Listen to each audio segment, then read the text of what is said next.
Almost every review I've seen of the Kirkland forged irons says the same thing. They've taken heavy inspiration from the TaylorMade P790s, they sound great, they perform well, they're incredible value, but their main issue is their lack of custom fitting. They're only available for right-handed golfers and they only come in a choice of stiff or regular flex shafts, and that's even if they're in stock. But no one actually shows you how an alternative, more custom set of irons for the same price actually performs head-to-head with the Kirklands. So with the money that I've made from the awesome support that you guys give to this channel, I spent £480 on a brand new set of these Kirkland irons, and I gave myself the same budget to buy myself a second-hand set of forged irons from an online retailer like Golf Clubs for Cash or Golf Bidder in a spec that is more tailored to my custom fit options. So that means the shaft needed to be around 3/4 of an inch longer compared to the Kirklands, and it needed to be a stiff shaft going towards the more lighter end of the spectrum. So I'm here at Bunker 19 in Southend-on-Sea,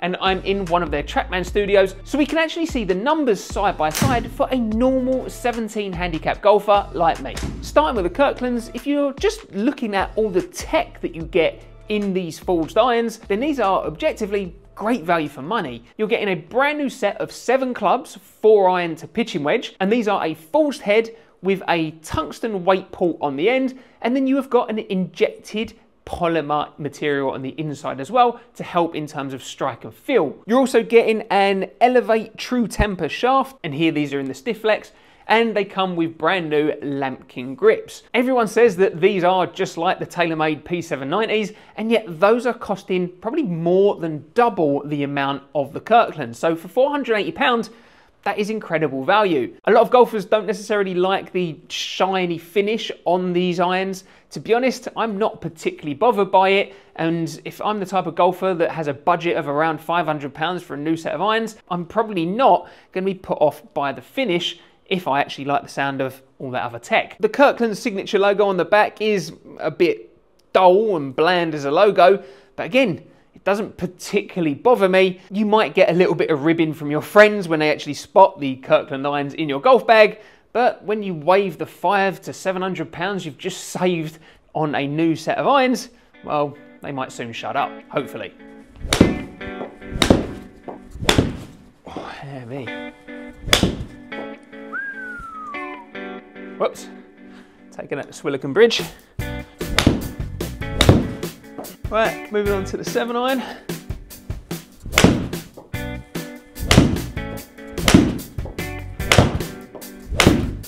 There we go, that's 5 shots with the 7 iron. And I've got to say, it feels a little bit heavy for me, maybe towards the club head. And yeah, I still want the shaft to feel maybe just a little bit stiffer. Still feels perhaps just a tiny bit whippy almost. I'm not sure, and definitely where I'm 6 foot and these are regular size clubs, generally I do need to have a longer iron, so I'm definitely feel like I'm reaching over it a bit as well. But I'm a 17 handicap, I've got a pretty dodgy swing. You're gonna get ball flights all over the place probably, no matter what clubs I hit. Let's try the 5 irons. This is where things could get interesting. That's gone right. One right, one left. Lovely. That was a bit of a skinnier strike. Felt a little bit more heely, but still done well. 187. That's well left. Now, I'm not claiming to be a PGA professional and fully be able to articulate all the numbers, but I can tell you from my personal experience as a normal golfer how they actually feel and how that's perhaps impacting the performance of the shots. What I can confirm is the Kirklands feel lovely off of the face, especially when you middle it. Got to say with the Kirklands as well, they sound lovely. No complaints there. One thing I have noticed with these is that they do seem to sit, or at least they appear to sit, quite upright for me. I think now is probably a good time to introduce my secret set of clubs that I've bought secondhand. Now, the reason why I got them from an online secondhand retailer rather than just buying them secondhand from Facebook Marketplace or something is because you then have the ability to test the clubs and try them for yourself down the driving range. So long as you haven't damaged them in any way, most of these places then offer you the ability to return them after 30 days. So I only ended up spending £400. So these clubs right here are going to be £80 cheaper than the Kirklands. And what I went with, something a little bit different, I went for a set of Yonex. So these are the Yonex E-Zone CB501s. I believe they're still a current club. They were released in around 2021, and these are in cracking condition for the £400 that I paid for them. So they're a 5 to pitching wedge, full set of Japanese-made Yonex irons that are also in that kind of players category. The top line is a little bit thinner, but I think they look absolutely gorgeous.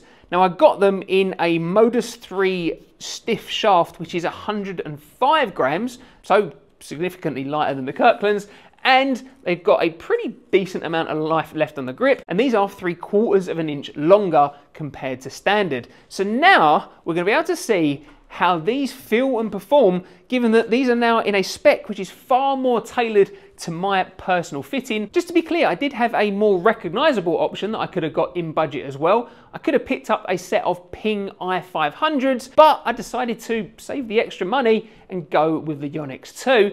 I just fancied trying something a little bit different, to be honest. Okay, here we go. Starting with the pitching wedge. Interestingly as well, the grips do feel a little bit thicker compared to the Kirklands. Again, something that I definitely prefer. Oh, that feels lovely off of the club face. Certainly don't have any problem getting any height on these either. That would be an interesting thing to compare. But I've got to say, that change in shaft where these are lighter, instantly in my mind, whether or not the numbers affect it or not, I've got to say, I prefer the feel of this club.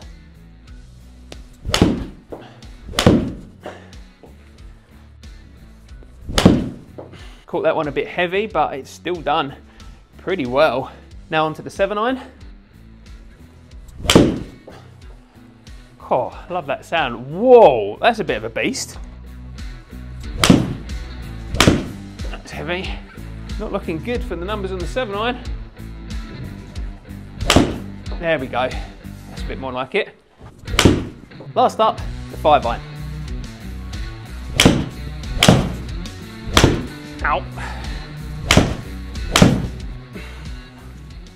I think what this has probably shown is that as a 17 handicapper, the longer the clubs get and you get higher up in your bag, probably going to be more beneficial for me to be hitting a hybrid, get that more forgiveness. Whether that's the Kirklands or the Yonexes. Starting with the pitching wedge comparison, we've got the Yonex in the red and the Kirkland in the white, and I know which group I'd rather take on that one. Now, to be fair, I did leave one of the Kirklands in there. It wasn't a shank, it was just a bit of a heavy pitching wedge shot. It only went around 117, and the rest are kind of around that 120, 125 area. Whereas the Yonexes were definitely averaging closer to that 130, and well, there was 4 shots there that were very nicely grouped together. For me personally, I'm gonna wanna see that extra distance. That's probably coming from the fact that it is a longer club. It's 3/4 of an inch longer, but I seem to be able to control the pitching wedge much better. If we take a look at some of these numbers as well, you can see that I was averaging 7,000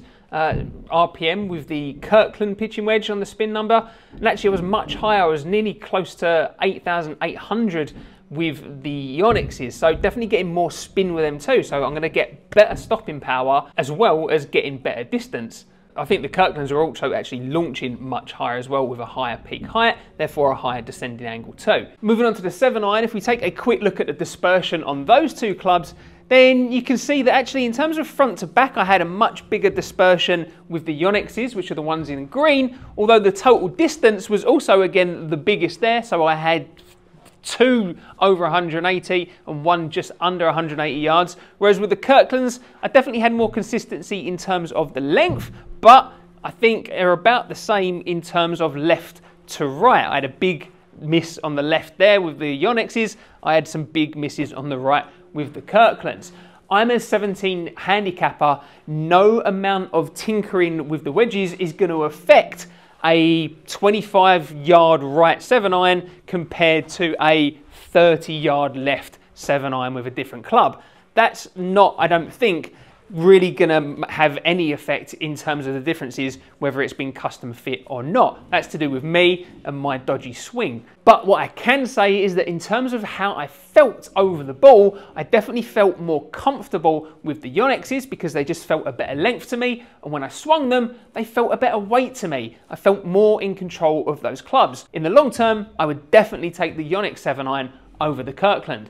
Doesn't mean that the Kirkland is a bad club. It feels quite nice off the face and it sounds great, but when I compared the two, personally, those adjustments from the extra custom fit options just meant that for me, I preferred the Yonex. And if we look at some of the numbers here with the Kirkland, I was getting around 5,200 average spin. With the Yonex, I was getting 4,900. So I was getting a little bit more spin with that Kirkland. But again, you can see with the Yonex, I was definitely getting more distance as well. An average of 186. I had a 195 in there with my 7-iron compared to, let's have a look, 179 with a Kirkland. Although I still managed to get a 190 with that first shot there. So the Kirklands have still got some cracking distance in them. And again, that feels like that's probably going to be down to the fact that the Yonex is the slightly longer club. I do believe that the Yonexes are slightly weaker lofted compared to the Kirklands. I'll double check that and put it on the screen now. When we move on to the 5-irons, this is where it starts to get a little bit more interesting.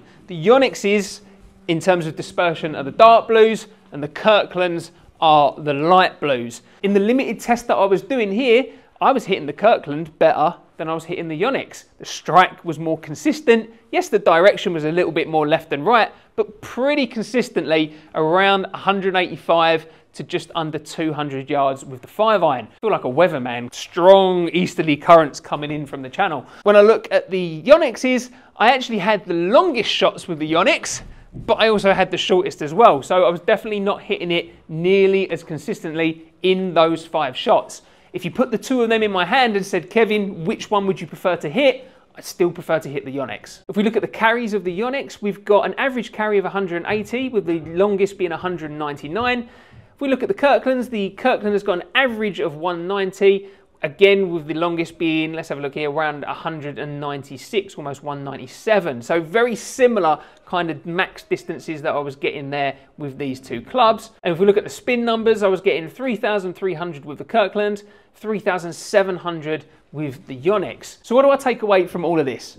Well, I think that if you are in the right specs for the Kirkland, then it is incredible value for money. No one can deny that. But if you're not quite in that sweet spot, then you might prefer the feel and actually get better performance from a different set of clubs, possibly second-hand clubs. So you can see here the Yonexes were £400, the Kirklands are £480, but I have the ability to return the Yonexes if actually I don't like them or they didn't perform as well as I wanted. And you can make the most of Kirkland's very generous return warranty as well, although morally, for some reason, that just doesn't really quite sit right with me. If you've bought the Kirklands and you play really well with them, that's fantastic because you've just bagged yourself an incredible bargain. If you're thinking about buying the Kirklands, then I would try and see if you've got a friend that's got them as well so you can see how they feel, because after comparing them with the Yonex, I definitely prefer the feel and performance of the Yonex. Did I see any huge differences in consistency with the two clubs? Well, I did with the pitching wedges. I definitely think the Yonex performed better in this very limited test. But when it comes to the 7-iron and the 5-iron, perhaps not. I think all the variations that you were seeing were more down to my dodgy swing as a 17 handicap compared to the slight adjustments that I was having with the Yonex in terms of it being a longer, lighter club. But if you ask me which one I preferred the feel of when I was hitting it in these tests, it's the Yonex all day long. Much prefer the lighter feel of the club head with that lighter shaft. I much prefer the way that it sits with it being 3/4 of an inch longer. And to be honest, I prefer the looks as well. If you're the type of golfer that likes a bit of a bargain, then make sure you sign up to my free monthly Golf Deals newsletter. I'll include the links in the description below, and I'll include any affiliate links in the description as well for any of the online second-hand clubs in case this video has maybe piqued your interest and you want to try them out. And if you're thinking, okay, that's great about the irons, but what are the Kirkland wedges like? Then I've included a video right here showing how I got on with those wedges out on the course.